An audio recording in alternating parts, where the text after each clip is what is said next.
du territoire Guy Loando Mboyo. Débutée mercredi 1er décembre 2021, la 5e édition Expo Béton a connu ce vendredi la participation du ministre d'État, ministre de l'Aménagement du Territoire.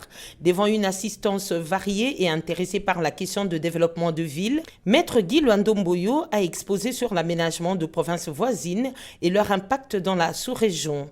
À ce titre, il a mentionné l'importance et la nécessité de la mise en œuvre de la politique nationale de l'aménagement du territoire et des outils de planification spatiale au niveau provincial et local en vue du développement effectif des provinces voisines de Kinshasa.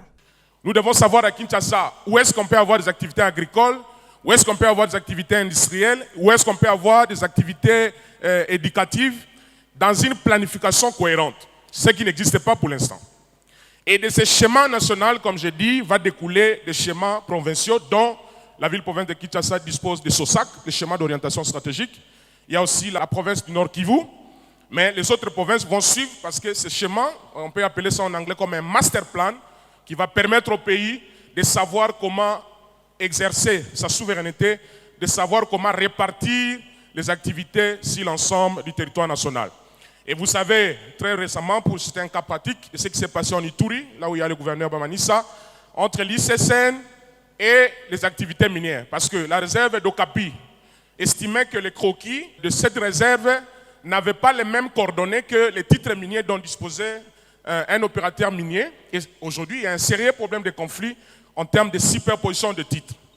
Là, je viens de là-bas, il y a des personnes qui disposent de titres fonciers sur des concessions minières.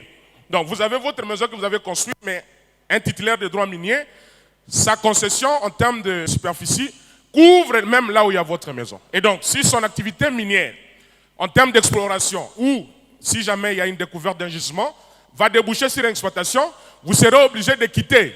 Et vous avez suivi aussi récemment dans le Haut-Ouélé ce qui s'est passé pour la problématique de la délocalisation. Et donc, toutes ces questions qui touchent à la gestion et à l'utilisation de l'espace physique de notre pays devraient normalement être réglementées par la loi, comme j'ai dit, mais aussi et surtout par le schéma national d'aménagement du territoire. Et enfin, un autre instrument très important, un outil dans le cadre de la réforme, c'est ce qu'on appelle le guide méthodologique.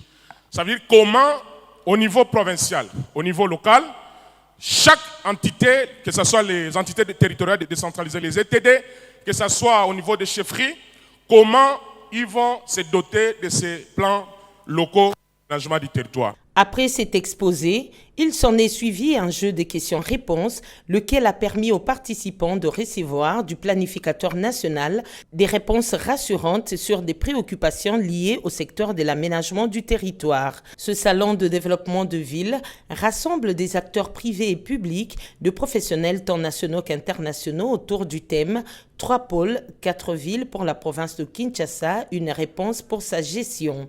Pour les organisateurs, l'attention particulière de son Excellence Monsieur le Président de la République sur les questions de logement, de l'emploi, de l'aménagement du territoire, de développement et de modernisation des infrastructures rassure du soutien du gouvernement Sama Lukonde à accompagner le secteur public-privé.